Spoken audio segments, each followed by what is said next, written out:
5 técnicas de interpretación de los sueños. Las técnicas disponibles para interpretar los sueños realmente son bastante diversas. La primera técnica de la que hablaremos el día de hoy es la homonimia. Esta técnica consiste precisamente en intercambiar el significado de los homónimos. Son palabras que toman diferentes significados según el contexto en el que se presente esa palabra. Por ejemplo, en el caso de la interpretación de los sueños, eso es válido no solamente entre palabras de un mismo idioma, sino también entre palabras de idiomas diferentes. Entonces aquí se complica la cosa un poco, pues, al momento de la interpretación, ¿no? Existe un caso de un hombre que en algún momento, pues, aplicando la técnica de invocación de sueños, consultó, que ya la sabemos todos, está en el Teilim 23, consultó cuántos años viviría. Y en un sueño recibió la respuesta diciéndole una voz, ¿no? Decía 1000 ans. En francés eso significa 1000 años. Y ese hombre lo tomó de forma literal, sí, literalmente lo tomó así.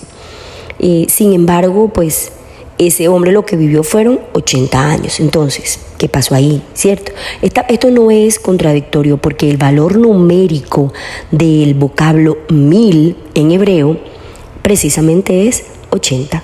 La men, que tiene una gematría de 40, la letra yud tiene una gematría de 10, van 50, y la letra lamed, que tiene una gematría de 30, 80. Entonces la respuesta le fue dada. Pero la técnica que tenía que utilizar para la interpretación de este sueño era la técnica de la homonimia en idiomas diferentes. Segunda técnica de interpretación es conocida como notaricón. Tal vez lo de notaricón lo he escuchado en la parte meditativa, pero también es una técnica para interpretar los sueños. Consiste en asociar 2 o más palabras en una sigla. Entonces, luego constituye una sola palabra que se vuelve significativa en sí misma. También puede ser que se disocie una palabra en 2 o más vocablos. Me voy a explicar con un ejemplo. La voz cera. Cera significa semen, significa esperma, también significa simiente, descendencia. Y esto entonces ¿a qué alude? A la procreación, ¿cierto? La procreación hace que la especie humana pues tenga continuidad. Pero también la voz cera se puede explicar como contracción de 2 palabras, 2 vocablos, lo que le decía, esa disociación de una palabra en 2 o más vocablos. Sería esta forma en la que se utilizaría la técnica notaricón aquí. Entonces la palabra cera se dividiría, por decir así, se hace la contracción en será. Si lo traducimos textualmente, esto significa esto es malo. Bien, la antítesis entre las 2 acepciones se explica de esta manera. Cuando el cera se manifiesta en el contexto del matrimonio debidamente concertado, pues eso tiene un estatus sagrado, mandamiento divino, constituye la mitad de la procreación, de la descendencia. Mientras que cuando esta palabra se manifiesta fuera de ese ámbito del matrimonio, no está presente, de hecho, la mujer, la esposa, como receptáculo de esa fuerza denominada semen, esperma, simiente. Entonces eso se lee será, es malo. ¿Por qué? Porque eso apunta a la satisfacción del placer físico y eso es carente de cualquier valor. Esto hace parte de una de las formas en la que una persona identifica cuáles son sus transgresiones. Sefirot internas de Zeir Anpin se explicó completamente en el Homer. Entonces, cuando es será, que no está la esposa, eso no solamente es malo para la persona, sino que también es malo para toda la creación. ¿Por qué? Porque todas las criaturas somos como esos pequeños engranajes de un gran sistema. Somos un alma única, recuerden eso, somos uno. Entonces, el mínimo fallo de un componente, por más pequeño que sea, por más que la persona crea insignificante, afecta el funcionamiento del todo. Y no estoy diciendo cualquier cosa. Es cada vez, y yo creo que es hasta un buen momento de explicar esto, porque si las personas están haciendo la Selijot en el mes de Elul, saben la importancia que todos respondemos por todos. Por eso muchas veces, un tzadik tiene algún sufrimiento, algún dolor y se escudriña y no encuentra, verá en él, no encuentra transgresión de ningún tipo, ni del nefesh, ni de ningún nivel de su alma. Entonces esa persona está respondiendo por Am Israel, por el pueblo de Israel, por la conciencia de Israel en sí, el consciente colectivo que forma Israel. Todos respondemos por todos, por eso pedimos perdón en forma plural en la Selijot y de hecho en el Vidui, ¿cierto? Entonces no solamente afecta a la persona, sino que afecta a todo. Esta es una técnica de aplicación del notaricón. Otro caso, por ejemplo, está expuesto en el Talmud Berajot y dice que soñar con dátiles significa que la persona ha terminado sus transgresiones, ya no está transgrediendo. ¿Por qué? Porque dátil en hebreo es tamar. Y esto es contracción. Esto hace que se disocie esa palabra en dos o más vocablos, que sería tamar. Y el significado de esto es cesó la amargura. Y entonces eso hace referencia a las averut. ¿Por qué? Porque las transgresiones amargan la vida de la persona. La persona se va volviendo amarga, se va llevando poco a poco, se va apegando al Yetzer Hara. Este es otro ejemplo. Otro ejemplo, en el Talmud Berajot, en el folio 56b dice y expone de hecho el caso de un hombre que tuvo un sueño y en ese sueño le decían que su papá le había dejado una herencia en Kapotkia, ¿sí? Capadocia. El hombre se presentó ante el rabí, en este caso era el rabí Ismael, para que le interpretara el sueño y el rabí pues le dijo, después de haber constatado que era imposible que el soñante que tuviera bienes en Capadocia, pues le dio otra interpretación al sueño. Entonces era como el sentido que tenía que darle a la palabra. Capa significa viga, se traduce como viga. Dokia significa 10. Entonces el rabí le dijo, ve a tu casa, busca en la 10ª viga y ahí vas a encontrar esa herencia, ese tesoro, eso que te dejó tu padre. El hombre fue, buscó en la 10ª viga de su casa y efectivamente encontró el tesoro, los bienes, lo que le había dejado su padre, que de hecho había estado anunciado en ese sueño, ¿sí? Y bueno, después de 2 milenios de existir más o menos el Talmud, este sistema de juegos de palabras, esta asociación de conceptos, de significados, fue muy utilizado por Freud en su técnica de interpretación de los sueños. Y de hecho a él le sucedió un sueño, tuvo un sueño con la palabra autodidasker, él la visualizó en un sueño. Y a primera vista pues esa palabra carecía de sentido, pero él la fue disociando. Autor, más o menos relacionándolo a autodidacta, Lasker era un nombre propio que para Freud tenía un significado. Y aquí les cuento algo personal. Hace muchísimos años, yo tuve un sueño. El esposo de una tía que falleció, les hablo de hace más de 20 años, y él en el sueño me decía que estaba en el momento de mi vida para que yo tomara un camino. Y me mostraba 2 caminos, un camino en el que había luz y un camino en el que había como una oscuridad, ¿sí? No estaba totalmente oscuro, pero había oscuridad. En uno había más luz. Y le puso nombres a esos caminos. En un camino, bueno, hay un camino que no recuerdo el nombre, pero denotaba eso, oscuridad, sombra, peligro, acechanzas. Y en el otro me dijo, está Nairobi. Cuando él me dijo Nairobi, bueno, yo hasta ahí recuerdo el sueño, desperté, yo duré muchísimo tiempo tratando de interpretar este sueño y yo utilicé esta técnica de notaricón, ¿no? Yo le buscaba el significado a la palabra Nairobi. Entonces, bueno, Nairobi es un nombre propio de mujer, femenino, pero a la vez también el nombre de una ciudad que es capital de Kenia. Yo decía, yo lo interpretaba de muchas maneras, ¿no? ¿Será que es que me tengo que ir a vivir a Kenia? ¿Qué tendré que hacer allá? Entonces empecé a averiguar voluntariados para Nairobi. No se imaginan, pero bueno, al final se me dio por buscar significados de la palabra. Entonces Nairobi significa varias cosas, ¿no? El lugar de aguas frescas, por ejemplo. También significa y se relaciona con una persona muy fiel, muy entregada.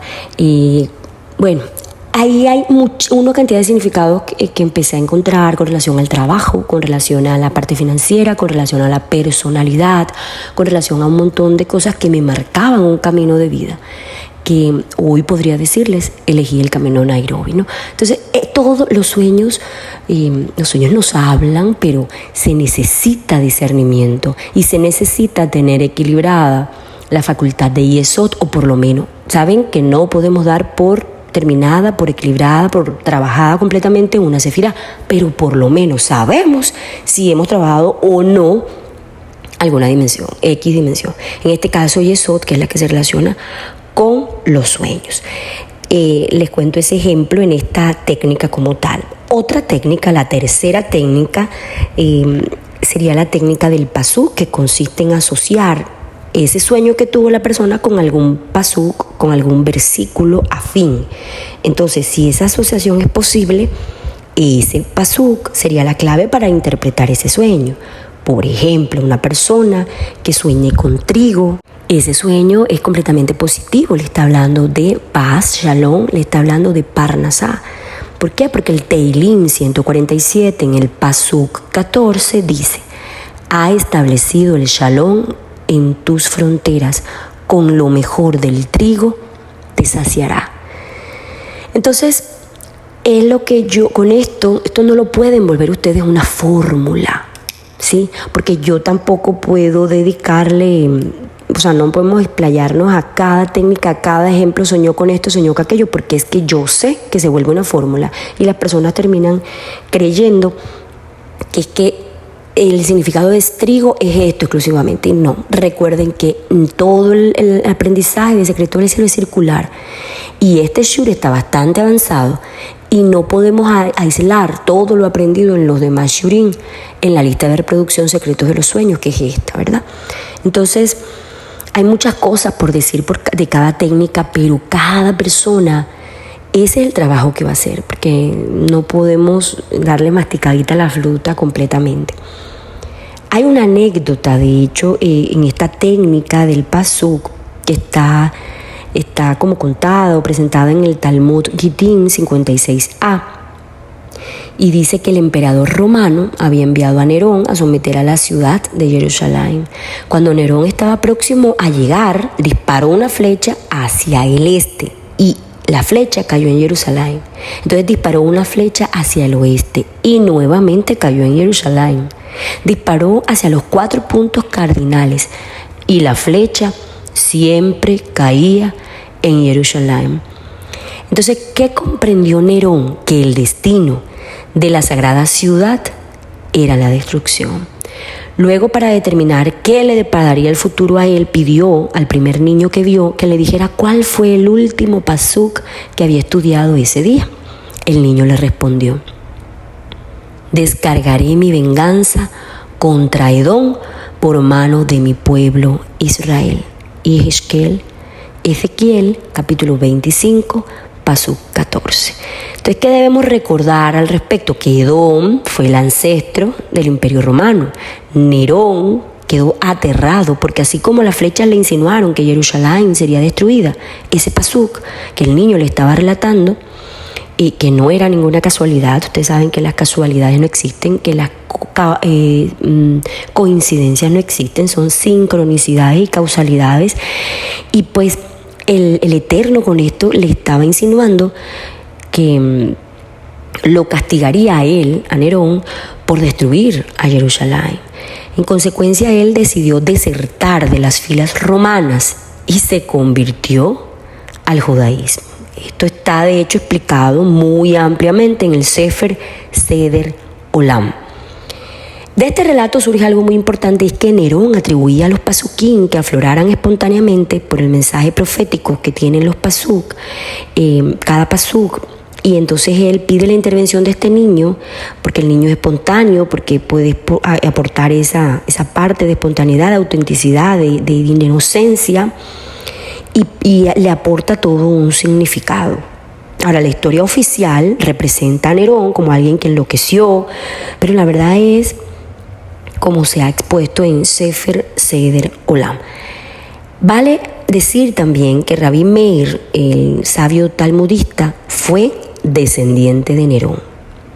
La cuarta técnica de interpretación de sueños es por medio de la asociación de la gematría de palabras claves.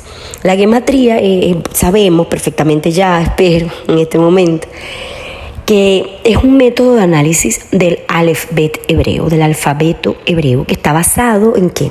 En el valor numérico de las letras que componen el alfabeto hebreo. Cada letra tiene un valor numérico. Entonces, el concepto de gematría se aplica al valor numérico de las letras y las palabras hebreas.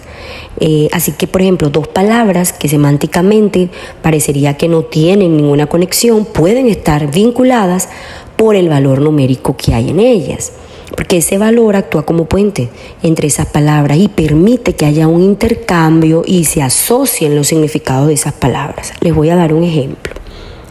Cuando analizamos el sueño de Jacob, del Sulam de Jacob, de la escalera, dijimos y expresamos, se enseñó, el valor numérico de Sulam, de escalera, es 136. Y ese valor 136 es exactamente el mismo que la palabra mamón. Dinero significa dinero, mamón significa dinero.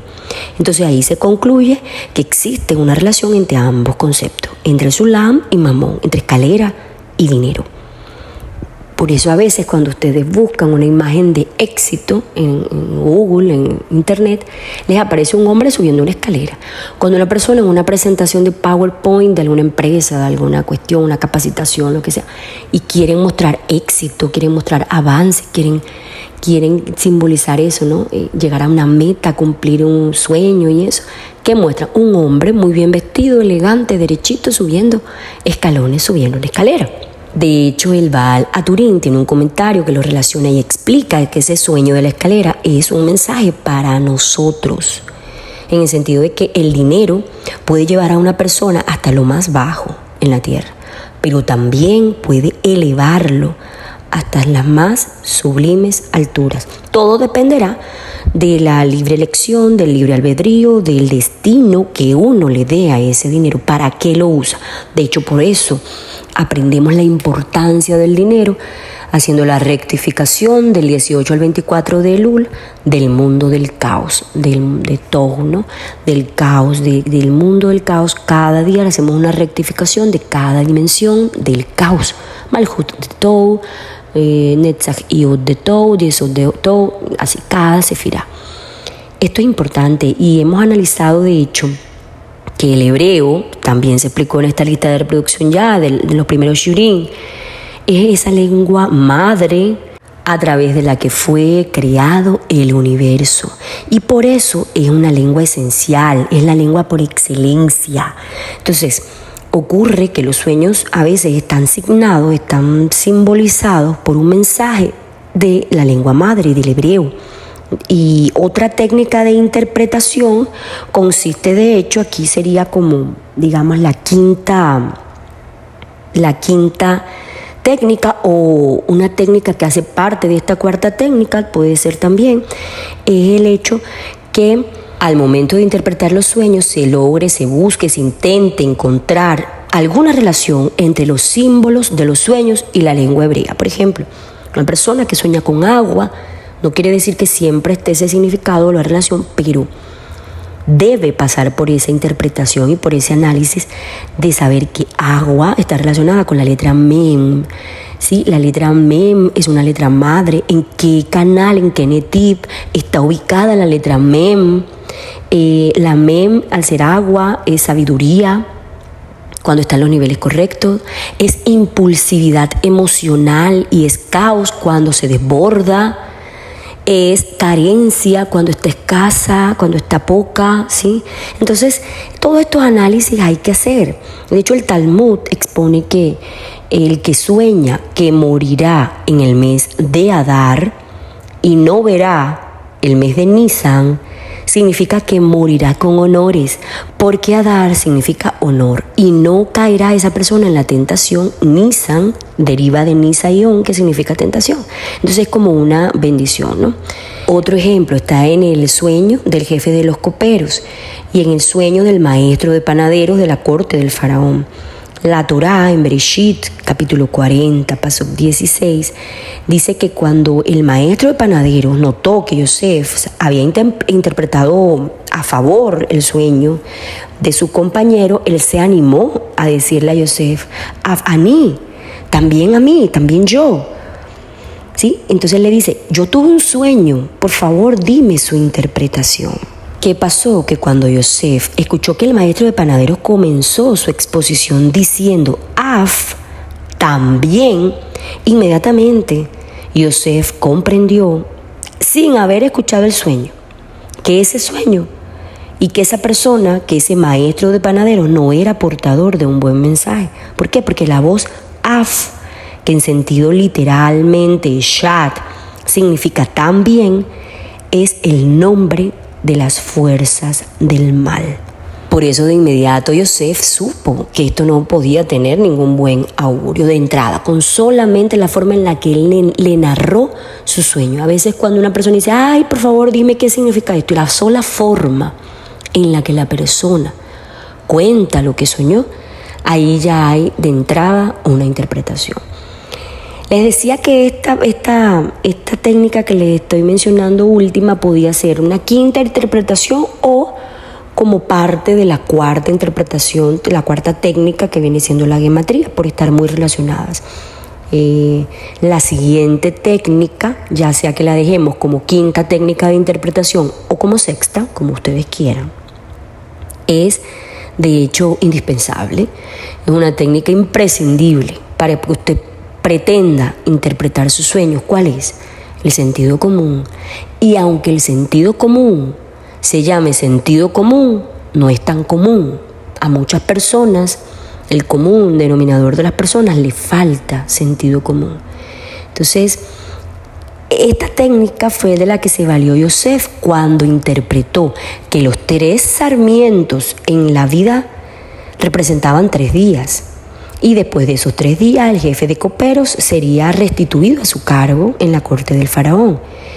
Pero entonces aquí luego viene que Yosef sabía que los 3 sarmientos representaban 3 días. ¿Y por qué no representaron 3 años esos 3 sarmientos, por ejemplo? Y el comentario Gur Aryeh sobre Bereshit, capítulo 40, pasuk 12, dice que si el significado hubiera sido 3 años, el jefe de coperos hubiera visto en su sueño 3 vides independientes, ¿sí? Pero él lo que vio fueron 3 sarmientos en una misma vid. Entonces el significado es 3 días. ¿Por qué? Porque corresponden a un mismo año, una sola vid, un año. Tampoco se puede decir que los 3 sarmientos signifiquen 3 meses o 3 semanas, porque así como la vid produce los sarmientos, del mismo modo el sol genera la sucesión de días. Entonces los días, al llegar a la cuenta de 365 días, que forman un año y un año completo. Por eso se relaciona la vid con el año solar. Entonces una vid representaba un año. El sol en los sueños también, escuchen esto, está relacionado con los años. Los días están relacionados con el sol. Mientras que, de hecho, una sucesión de semanas, una sucesión de meses, no guardan una relación directa con el sol. Y esto fue lo que marcó la diferencia para que él interpretara, Yosef, que eran 3 días que iban a pasar para que el jefe de coperos fuera restituido en su cargo. Como técnica de interpretación, no se puede obviar el lenguaje onírico, la simbología de los sueños, pero para eso ya le dedicamos varios shurim al comienzo, la simbología de los sueños y la importancia de ver la geografía, el contexto, la persona. El Talmud, en el capítulo 9 del Tratado Berajot, presenta de hecho bastante fuente de símbolos, de significados que muchos siglos después Fue sistematizado esto por el rabino Shlomo Almoli y él tiene un sefer llamado Mefacher Halmin, interpretación de los sueños, que es de hecho también una de las fuentes, porque al comienzo de la lista de reproducción les dije cuáles eran las fuentes de esta lista, ¿no? Pero Mefacher Halmin también es una de las fuentes de esta lista de reproducción. Vamos a dejar hasta aquí en este momento y continuaremos con otro tema relacionado con los sueños en el siguiente video de esta lista de reproducción. Recuerden pedir fe, esperanza y caridad, porque lo demás es lo de menos. Secretos del cielo.